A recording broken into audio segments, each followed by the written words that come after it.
But let's get into this episode. Of course, the What's Poppin' section is sponsored by Deeper Than the Brand.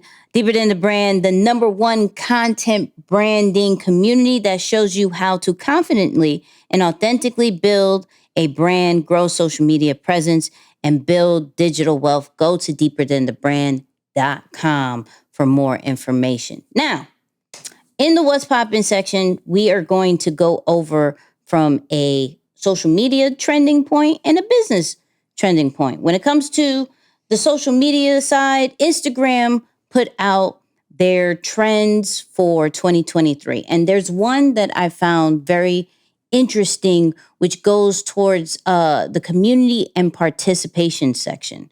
So verbatim, right? They said, and this is going more towards the Gen Z generation, right? Because they starting to get coins in their pockets and they're starting to make a little bit more waves. So we have to pay attention to what Gen Z is actually doing, right? So in-person experiences will drive community between creators and Gen Z fans. Gen Z social media users are excited about realizing their digital relationships.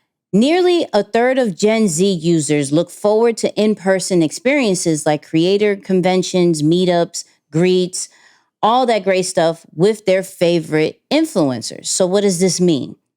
We got to go outside, people, right? I think the pandemic allowed us to stay inside and create the relationships. But now that all that is over, now people are wanting to go and meet the people they've been watching for so long. So in 2023, Instagram is actually encouraging, hey, how can you create that in-person connection, whether it's meetups, events, conventions, whatever you want to do. You go to an event, you let your followers know that you're going to an event, possibly do something with them, whatever you want to do for your community. Shout out to Deeper Than the Brand. We had our first Virginia meetup in before I even read this. So it shows that people are cool with you online, love you online, but the connection will be deeper and probably grow the loyalty even more with you doing more in-person stuff. Now, another thing that I found very interesting about is that mixed media will rule content creation. So what does that mean? It says, the next gen expects your favorite influencers to branch into new forms of media. For example, over 40% of Gen Z followers want to hear podcasts from their favorite social media creators in 2023. So what does that mean? Once again, that deeper connection, that long form, that different kind of perspective is what your audience is wanting. So yes, the content that you have been creating before is dope, but now what? What are the different media experience that you're going to be giving to your followers so they can get to know more about you and get to hear more about you? That's why it says 40% wants to hear about podcasts, because that's a longer form of audio or longer form of content that allows them to hear your perspective of different topics, different niches, different trends. And that's all they want, is just a different view of you. So when we're going into 2023, I'm not even focused on Instagram, even though this is what this came from.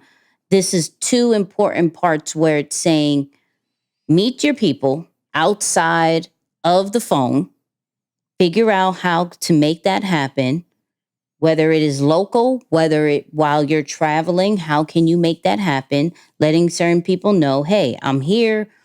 Who wants to go to lunch? This, then, and I know this is going to make introverts nervous. I get it. I understand. But you probably are attracting other introverts too, so it won't be so bad if you think about it, right? So how are we planning in-person experiences for our followers? And then how are we switching it up for 2023 as far as creating different content just for our audience in the top of the year or sometime in 2023? I mean, Oh, that's good. Yeah, that's good. That's good. Switching gears into the business side, man, it seems as though things are only going to get more technological, if I could say the word, even though it sounds funky.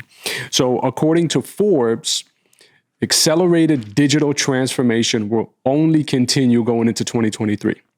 What this means is that transformative technologies like AI, augmented reality, VR and AR, cloud computing, blockchain, and even super fast network protocols like 5G are going to completely transform and revolutionize how we do business. And so if you didn't ride the bandwagon when COVID happened in 2020 and everyone was going from, say, their natural ways of doing things to jumping online, you're really going to fall behind the eight ball going into 2023 because more of these services or technologies are popping up and they're actually becoming more accessible to the everyday user. You see, there was a time when new technologies like this come up and they're only available to big corporations with big pockets. But now a lot of these services are showing up under a SaaS model, which is really services that are available to the masses, and they come at very economical cost or economical price. And so they really put you in a position to make use of the daily, mundane, say, boring tasks in your business, and they allow you to upgrade your systems and your processes. So definitely something to look out for and start to think about it, man. I was just really having a conversation literally in the last 2 days and saying to myself, what are the top 10 things I can delegate to a VA or an assistant that can work with me, right? And I'm already beginning to think about it. And now when you start combining in some of these tasks, I know that Nicky had put me on to an AI technology, Chat GBT, right? Phenomenal tool, really. I actually messed around with it quite a bit. But something like that, you think about how much more that's going to help to accelerate certain workflows and take out, again, some of the pressure or even cut down on time. So those are great opportunities for us going into 2023. So in short, if you're someone who typically resists change and is against going more modern, more tech, just know that 2023, or maybe the hope was to say, all right, it's a phase. It's going to come and pass. In 2023, it looks like it's only going to accelerate because AI is making some great headway. And then, of course, the metaverse, I don't think that that's going anywhere either. I know there have been talks in the beginning of this year. We saw it really rise. There was a lot of interest going in that direction. And then it steered off a little bit with some of the issues that happened around Facebook and Meta. But it's still where most people are headed towards. So when you talk about immersive experiences, that's another reason why something like that or a technology like that is going to come back in the mix. So y'all keep your eyes on it and definitely try to integrate some of these technologies into your workflow as best as possible. Facts. So take y'all notes on what to bring in for 2023.